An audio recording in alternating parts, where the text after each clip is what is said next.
Hey, what's up everyone? Rick here again with another video, and welcome back to some more Apex Legends. Hope everyone's enjoying Season 4, and I hope everyone's staying safe out there as well. But today I'm wanting to raise the question of when will we see Season 5? I know Season 4 is coming to an end pretty soon, as the Battle Pass is showing. But when will we see Season 5, and what teasers have we already seen that they may tie it to a Titanfall event? As we know, Apex is about to go into Season 5. As tradition holds, the new season should give us possibly a brand new character, a new weapon, map changes, or even a whole new map altogether, and of course a new battle pass. Respawn did already reveal that Season 5 will have a pleasant surprise for Titanfall fans. I believe in a recent issue of Game Informer, one of the managers associated with Apex Legends had made mention of a few pieces tied to a particular level within Titanfall, which, and I'll be honest, Titanfall 2 is probably one of my all-time favorite first-person shooters, if not probably the best first-person shooter ever made. So be very interested in seeing what they do tie into it. But when can we expect to see all this new content within the season, or, you know, the possible upcoming Titanfall crossover or event? The short answer, not know for sure. However, we can make an educated guess based on what previous seasons have given us. As we know, Season 4 is drawing to a close following the Old Ways limited time event that added a Bloodhound-themed town takeover to World's Edge. They did implement a permanent duos mode, and then they buffed Revenant and transformed Lifeline into a more supportive and combat medic, so thankfully she's no longer quote-unquote useless, as people were calling her. And I do think Revenant needed a little bit of a buff. When he first launched, his abilities were great, but I felt that he was the squishiest of the squish as it went through. But anyways, Light Season 2, Battle Charge, and then Season 3, I believe it was Meltdown. We can tell to kind of see how much longer Season 4 is scheduled to go based on how the Battle Pass is remaining available. The Battle Pass is scheduled to conclude the morning of May 5th. So that means that the Battle Pass is going to be locked at that point. You can no longer complete any type of season or weekly or daily challenges. So if you haven't finished that pass, go ahead and do so to get those extra rare, epic, and legendary rewards. You've got about less than a month at this point. But in the past, between the other seasons, time between seasons has shrunk more and more. With Season 3 immediately rolling over to Season 4, the update for Assimilation Season 4 went live that morning shortly after Season 3. I think around 10 a.m. Pacific time, which is about noon my time, as I'm in Central.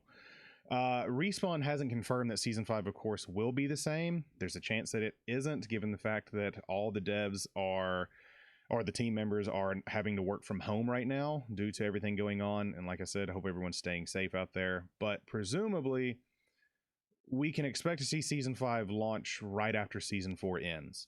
So that means that we could see it the afternoon of May 5th, resulting in a new cinematic and introduction and things like that.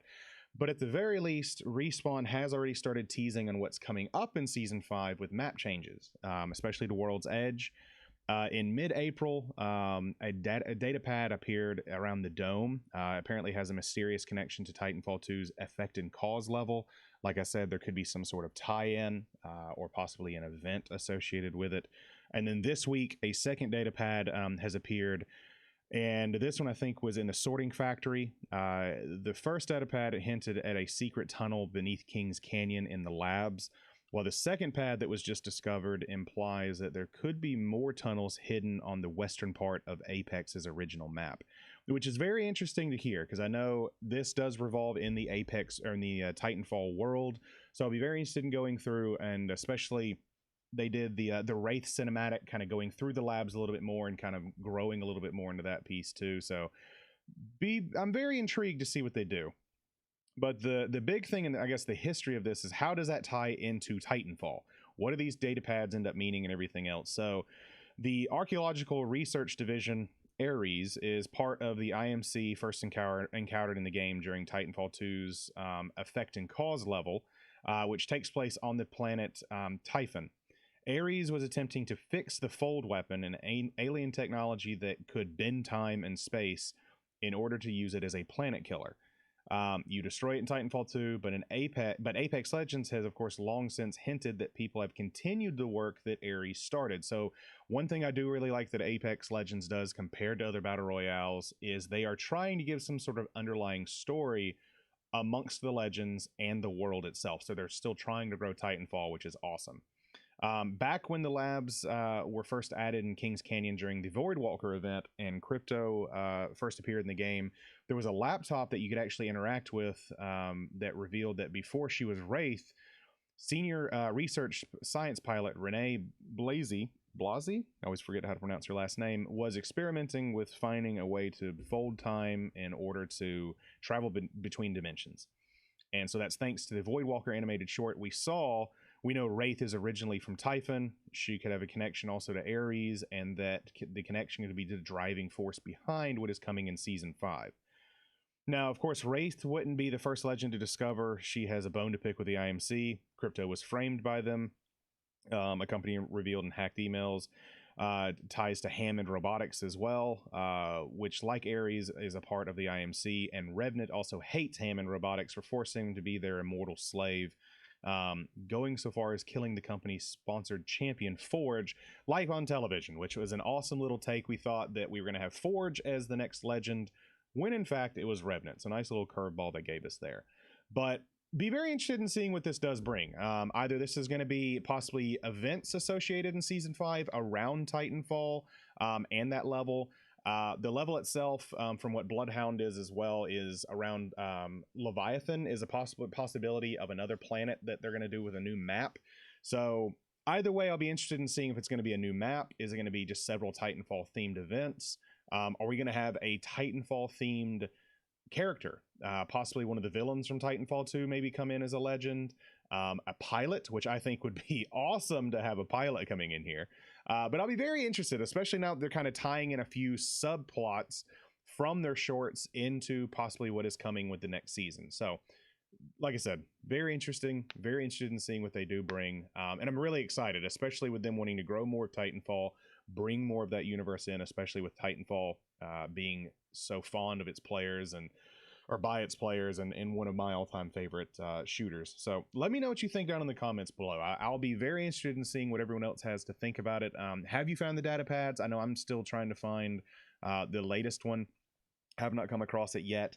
But have you found the data pads? What did you think about them? Do you think they are just going to kind of grow more of Kings Canyon, or are we going to have a new map? I'd like to hear. But either way, it'll be very interesting as Season 4 is drawing to a close. So bring on Season 5 and give us a new weapon, give us a new legend. Either way, I'm looking forward to more fun as this game just continues to grow and, in my opinion, still be the best battle royale out there. So that's going to do it for today's video. I hope everyone's doing well. Stay safe out there. Let me know what you think down in the comments below as well. Also, if you are a night owl like I am, I'm a part-time gamer and a full-time dad.